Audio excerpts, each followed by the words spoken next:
நீங்க மட்டும் அப்படின்னு சொன்னாரு. 5 நாளாக நாங்கள் சிரிக்க வச்சதுக்கு ரொம்ப நன்றி அவருக்கு. பொதுவாக டாய்லெட் ப்ராப்ளமே நிறைய பேருக்கு வரும். இந்த டூர் வந்தால் இவர் பேசி நம்மளை சிரிக்க வச்சதுனால அந்த ப்ராப்ளம் யாருக்குமே இல்லை, எந்த ப்ராப்ளமே இல்லை. இல்லைன்னா வர்ற இடத்துல சில பேர் மெயினாக அதான் டாய்லெட் ப்ராப்ளம் தான் வரும். அந்த ப்ராப்ளம் யாருக்குமே இல்லை. ஒருத்தர் யாரும் எந்த பிரச்சனையும் இல்லை. பொதுவாக எல்லாருக்குமே நன்றிங்க. அவன் தான் பேச வரும், எனக்கு பேச தெரியாது. அடுத்தது பொதுவாக எல்லாருமே இன்னும் ஒரு டூர் போடுங்க.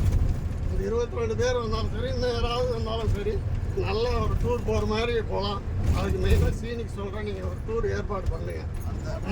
அதாவது ஒரே பொண்ணு உங்களுக்கு டிக்கெட் இல்லைன்னா கூட நாங்கள் ஏற்பாடு பண்ணுறோம்.